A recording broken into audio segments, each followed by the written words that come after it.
मित्रांनो, ठरलं तर मग या मालिकेच्या आजच्या भागामध्ये अर्जुन आता रूममध्ये आवरत असतो. मग त्यानंतर तो लगेच कुसुमला फोन करतो आणि विचारतो, कुसुमताई तुम्ही कुठे आहात? तेव्हा कुसुम म्हणू लागते की आम्ही 10 मिनिटात येतच आहोत. अर्जुन ठीक आहे असं म्हणतो. तर दुसरीकडे कुसुमताईच्या हातातून सोमू लगेच मोबाईल घेतो आणि म्हणतो, अर्जुन दादा आम्ही 10 मिनिटात येतोच आहे, आता खूप धमाल येईल ना? अर्जुन म्हणतो, हो खूप मज्जा येणार आहे आज. सोमूला लवकर या असं म्हणून अर्जुन हा फोन ठेवतो. इकडे सगळेजण आता अर्जुनची वाट पाहत असतात. तेव्हा आता विमला ही सायलीला विचारते, अर्जुन दादा अजून कसे आले नाहीत? कारण तुमचा पहिला पाडवा आहे ना. तेवढ्यातच अर्जुन आता अश्विनला येताना दिसतो. तो म्हणतो माझा दादा येणार पण तो ग्रँड एंट्री घेणार. तेवढ्यातच अर्जुन तेथे येतो. कल्पना त्याला पाटावर बसायला सांगते आणि सायलीला म्हणते की तू आता त्याचं औक्षण कर. सायली ही अर्जुनचं औक्षण करत असताना इकडे प्रियाचा चेहरा पार पडलेला असतो. इकडे सायली अजूनही अर्जुनचं औक्षण करत असते. तेव्हा अस्मिता आता मुद्दामच अर्जुनला म्हणते, काय रे तू तुझ्या बायकोसाठी गिफ्ट आणलं नाही का? कारण तुझ्या हातात दिसत नाही म्हणून. अर्जुन आता काहीही बोलत नाही. तेव्हा प्रताप म्हणतो, अरे काही रीती पाळाव्याच लागतात, तू खरंच नाही आणलं का गिफ्ट? तर कल्पना म्हणते, अरे मीच सांगायची तुला विसरले, एखादा दागिना सायलीसाठी घेऊन ये, पण तुला हे सुचणारच नाही. त्यावरती आता अर्जुन म्हणतो की तसं काही नाही मम्मा, मी माझ्या बायकोला खूप सारे गिफ्ट देत असतो, त्यामुळे मला आत्ता ह्यावेळी गरज वाटलीच नाही. तेव्हा विमला म्हणते, असं कसं अर्जुन दादा? त्या सायलीताई एरवी कधीही काही मागत नाही, त्यामुळे तुम्ही त्यांचा मग गैरफायदा घेताय का? अर्जुन म्हणतो, सायली ओवाळून झालं ना आता? तेव्हा हो ओवाळून झाले असं सायली म्हणते आणि विमलाला सांगते की माझी काहीही हरकत नाही, मला गिफ्ट नाही मिळालं ना तरीही चालेल, एरवी ते खरंच खूप गिफ्ट देत असतात मला. तर आता मनातल्या मनात प्रिया विचार करू लागते, या दोन्हीही मूर्खांनी इथे सिद्ध करून टाकलंय की हे खरे नवरा बायको नाही आहेत. कारण खरा नवरा जर सायलीचा अर्जुन असता तर त्याने नक्कीच आपल्या बायकोसाठी गिफ्ट आणलंच असतं. त्यानंतर आता पूर्णाजी म्हणतात, सगळं काही झालं असेल तर आता आपण फराळ करूयात असं म्हणून सगळेजण डायनिंग टेबलवर आता फराळ करण्यासाठी बसतात. तर आता इकडे अस्मिता आणि प्रिया या दोघीही लगेच त्यांच्या प्लॅनला सुरुवात करतात. तेव्हा प्रिया पटकन आता बाहेर जाते. तर अर्जुन आता कुसुमताईंना सारखा फोन करत असतो. सायली सर्वांना फराळ वाढत असते. तर दुसरीकडे प्रिया ही दुसऱ्याच मोबाईलवरून लगेच सायलीला कॉल करते. तर आता सायली इकडे कॉल उचलते आणि विचारते, तुम्ही कोण आहात? ते आता गरजेचं नाही असं आता प्रिया म्हणते. पण आता अस्मिताला सगळं काही आठवतं की त्या दोघींनी नक्की काय प्लॅन केला होता. प्रिया आता अस्मिताला प्लॅन सांगू लागते की सोमू हा आश्रमातील एक मुलगा आहे आणि सायलीचा जीव की प्राण आहे. मग त्याचा ॲक्सिडेंट झाला असं सांगायचं. सायलीला आता हे ऐकून राहणार नाही, ती लगेच तिकडे धाव घेणार. मग पूर्णाजींच्या मनात आपण काही बी सायली विरोधात भरवायचं, म्हणजे पूर्णाजी ह्या तिला घराबाहेर हाकलवतील आणि पुढचा पाडवा मी अर्जुन बरोबर अगदी छान प्रकारे सेलिब्रेट करेल. आता खरं तर असाच प्लॅन अस्मिता आणि प्रियाचा असतो. तर इकडे सायली आता कॉल रिसीव्ह करून विचारते, तुम्ही कोण आहात? तेव्हा प्रिया म्हणते, ते गरजेचं नाही, तुम्हाला एक महत्त्वाची न्यूज द्यायची, ती म्हणजे की सोमू मधुकर पाटील तुम्हाला माहिती आहेत का? तेव्हा आता ती म्हणते की हो माहिती आहे, काय झालं? तर आता प्रिया म्हणू लागते की त्यांचा ॲक्सिडेंट झाला आहे आश्रमाच्या बाजूला आणि डोक्याला खूप जबर मार लागलाय. तेव्हा हे ऐकताच आता सायलीच्या पायाखालची जमीन सरकते. ती म्हणते की काय? असं म्हणून तिच्या हातातून आता तो मोबाईल खाली पडतो. तेव्हा घरातील सगळेजण आश्चर्याने तिच्याकडे पाहू लागतात.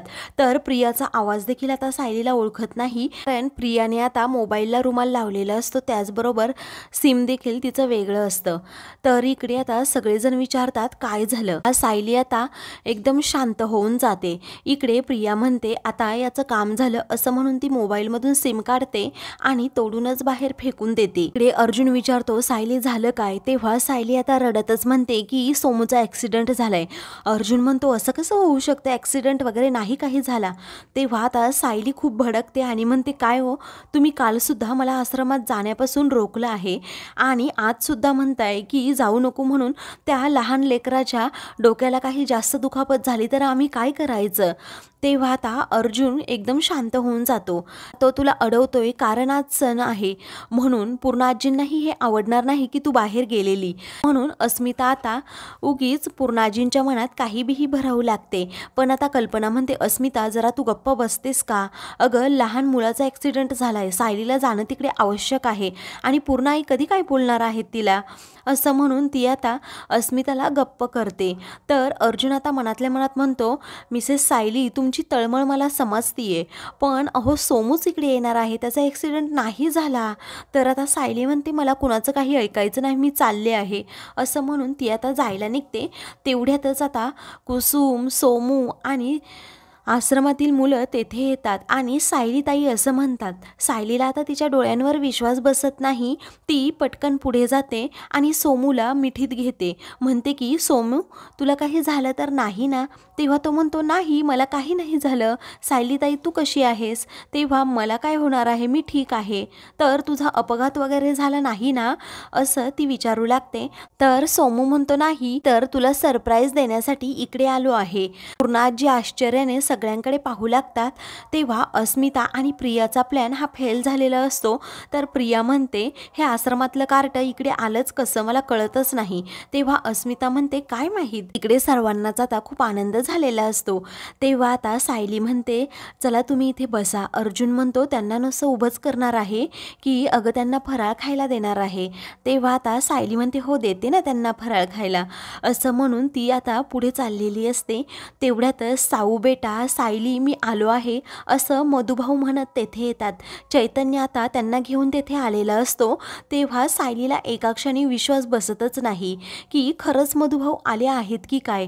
ती काही वेळाने आता मागे पाहते तर खरोखर मधुभाऊ तिच्यासमोर आता उभे असतात. सायली धावतच त्यांच्याकडे जाते आणि त्यांना मिठी मारते. मधुभाऊंना असं इकडे आलेलं पाहून प्रिया हादरून जाते आणि अस्मिताकडे पाहते. आता कल्पना आणि इतर सर्वांना देखील आनंद झालेला असतो. तर पूर्ण आजी तिला विचारतात, काय ग कल्पना, हे सायलीचे मानलेले बाबा आहेत ना, हेच खुनाच्या आरोपाखाली जेलमध्ये आहेत ना? तेव्हा आता कल्पना म्हणते की हो, पण आपल्या सायलीच्या चेहऱ्यावरचा आनंद तरी पहा. तेव्हा आता पूर्ण आजी रागातच त्यांच्याकडे पाहू लागतात. इकडे सायली ही मधुभाऊंना आतमध्ये घेऊन येते.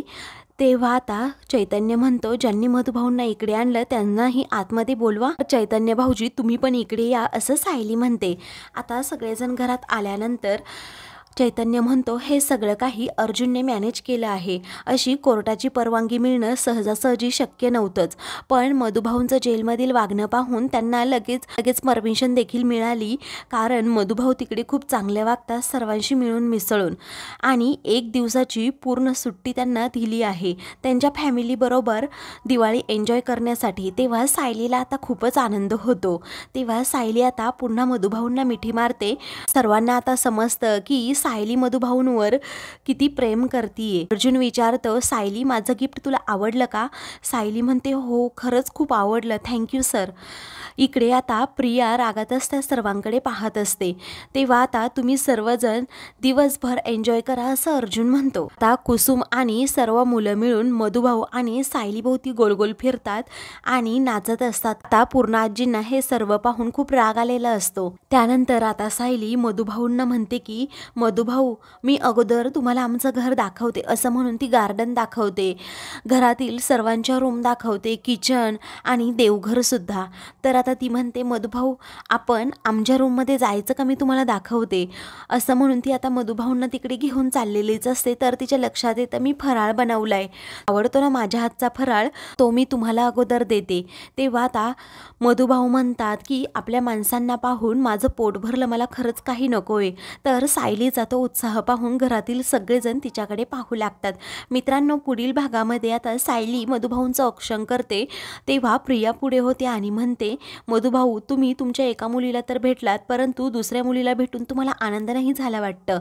मधुभाऊ रागातच तिच्याकडे पाहू लागतात. अशाच मालिकेंचे पुढील भाग पाहण्यासाठी चॅनलला सबस्क्राईब करा.